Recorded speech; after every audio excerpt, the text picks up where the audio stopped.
శ్రీ గురుభ్యో నమః. వైశంపాయనుడు చెప్తున్నాడు. జనమేజయ, విదురుడు పాండవుల వద్ద నుండి తిరిగి వచ్చాడనే వార్త తెలిసి దుర్యోధనుడు చాలా విచారించాడు.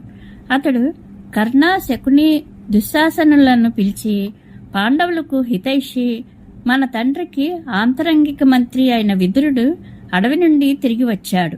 అతడు తిరిగి మన తండ్రి గారికి పాండవులను వెనక్కి పిలిపించమని ఇలాంటి వ్యతిరేకపు సలహాలను ఇస్తాడు.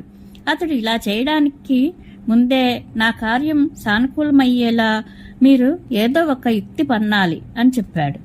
దుర్యోధనుని అభిప్రాయం గుర్తించి కర్ణుడు, మనమందరం కవచధారులమై శస్త్రాస్త్రాలు ధరించి రథాలెక్కి వనవాసులైన పాండవులను సంహరించడానికి వెళ్ళాలి. ఇలా చేస్తే పాండవుల మృత్యువు లోకులకు తెలియదు.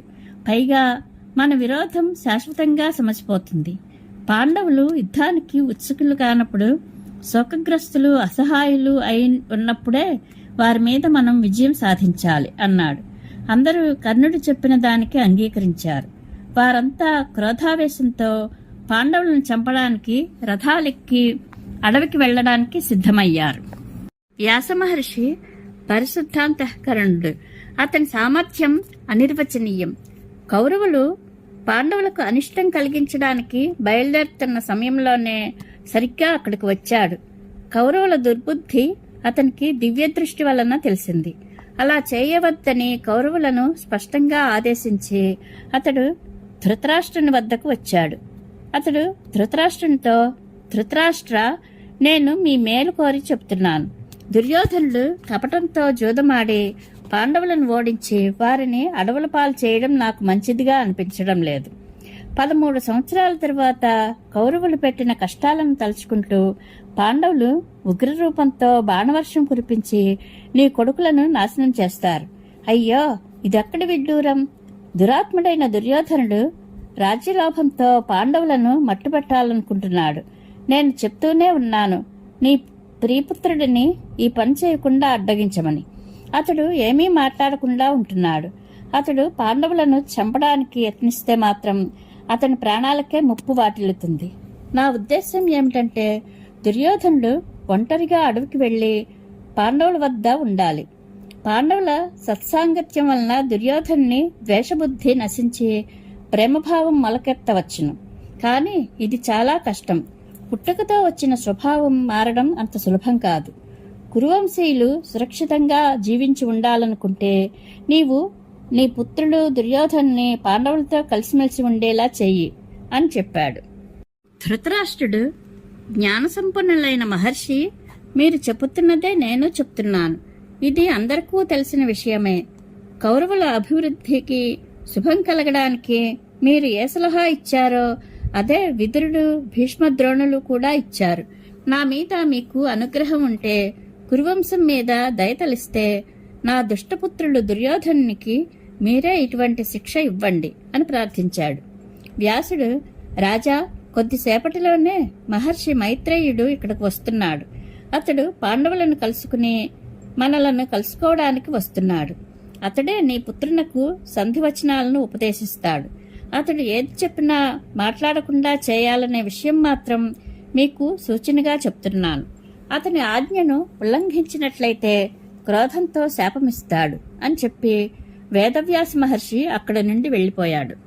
మైత్రేయ మహర్షి రాగానే ధృతరాష్ట్రుడు తన కొడుకులతో కలిసి అతనికి సేవా శుశ్రూషలు చేయసాగాడు.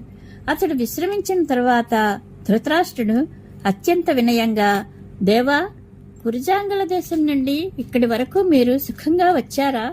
పాండవులు 5 కుశలమా? వారు తమ ప్రతిజ్ఞను నెరవేర్చాలనుకుంటున్నారా లేదా? కౌరవ పాండవుల మధ్య ఎప్పటికీ సంధి కుదురుతుందా? ఈ విషయం మాత్రం దయచేసి చెప్పండి అని అడిగాడు. దానికి సమాధానంగా మైత్రేయుడు, తీర్థయాత్రలు చేస్తూ కురుజాంగల దేశం వెళ్లాను. అక్కడ కామ్యకవనంలో అనుకోకుండా ధర్మరాజుని కలిశాను. వారు ఇప్పటికీ జింక చర్మాలు, జడలు ధరించి తపోవనాలలో నివసిస్తున్నారు. వారి దర్శనం కోసం ఎంతో మంది గొప్ప గొప్ప ఋషులు వస్తున్నారు. ధృతరాష్ట్ర, నీ కొడుకులు అజ్ఞానంతో జూదమాడి వారి పట్ల అన్యాయం చేశారని నాకు అక్కడే తెలిసింది. ఇది మీకు భయం కలిగించే సంగతి. మీ పట్ల ఎప్పుడూ స్నేహం దయ కలిగి ఉంటాను కాబట్టి నేను ఇప్పుడు అక్కడి నుండి మీ వద్దకు వచ్చాను. రాజా, నీవు భీష్ముడు బ్రతికి ఉండగా నీ కొడుకులు ఇలా పరస్పరం విరోధం కొని తెచ్చుకుని నశించిపోవడం ఏ విధంగానూ ఉచితం కాదు. నీవు అందరికీ కేంద్ర బిందువువి. వారిని ఆపడానికి గాని శిక్షించడానికి గాని సమర్థుడవు. అయినా ఈ ఘోర అన్యాయాన్ని ఎలా ఉపేక్షించగలిగావు? నీ సభలో నీ ఎదురుగా బందిపోట్ల వలె చేసిన అన్యాయ కార్యం వలన ఋషులు మునులు అందరిలో నీ మీద చాలా వ్యతిరేకత ఏర్పడింది. ఇప్పటికైనా చక్కదిద్దు అని చెప్పి దుర్యోధను వైపు చూసి, నాయనా దుర్యోధన, నేను నీ మేలు కోరి చెప్తున్నాను. కొంచెం బాధ్యత గుర్తించి నడుచుకో. నీవు పాండవులకు ద్రోహం చేయకుండా ఉంటేనే పాండవులకు, కురువంశానికి, ప్రజలందరకు, చివరకు నీకు కూడా హితం, ప్రియం జరుగుతాయి. వారు అందరికందరూ వీరులు, యోధులు, బలవంతులు, దృఢ శరీరులు, నరులలో శ్రేష్ఠులు. అంతేకాదు సత్యప్రతిజ్ఞులు, ఆత్మాభిమానులు, రాక్షసులకు శత్రువులు.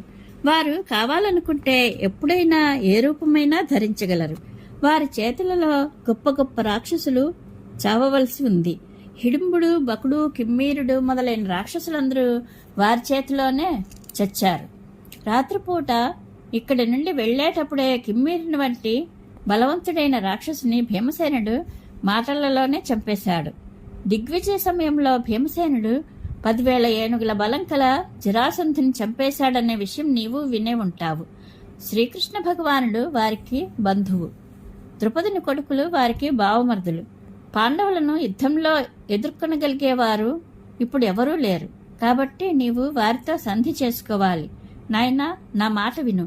క్రోధానికి లోనై అనర్థాలు కలిగించకు అని శాంతంగా చెప్పాడు.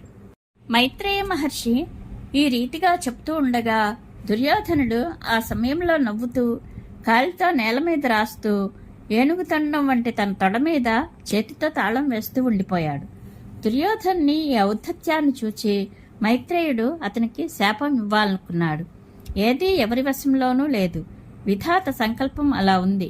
మైత్రేయ మహర్షి జలాన్ని స్పృశించి, మూర్ఖ దుర్యోధన, నీవు నన్ను అవమానపరుస్తున్నావు. నా మాట వినడం లేదు. ఇదిగో నీ గర్వానికి తగిన ఫలితం అనుభవించు. నీవు చేసిన ద్రోహం కారణంగా కౌరవ పాండవుల మధ్య ఘోర యుద్ధం జరుగుతుంది. ఆ యుద్ధంలో భీముని గదాఘాతంతో నీ తొడ విరుగుతుంది అని దుర్యోధనునికి శాపమిచ్చాడు. మైత్రేయుడు ఇలా శపించడం విని ధృతరాష్ట్రుడు అతని పాదాల మీద పడి అనునయిస్తూ, దేవా, ఈ శాపం తగలకుండా ఉండేలా దయచూడు అని ప్రార్థించాడు. దానికి మైత్రేయుడు, రాజా, నీ కొడుకు పాండవులతో కలిసి ఉంటే ఈ శాపం ఫలించదు, లేకపోతే తప్పక ఫలిస్తుంది అని చెప్పి అక్కడి నుండి వెళ్ళిపోయాడు. దుర్యోధనుడు కూడా భీమసేనుడు పరాక్రమంతో కిమ్మీరుని వధించిన విషయం విని ఖిన్నుడై అక్కడి నుండి వెళ్ళిపోయాడు.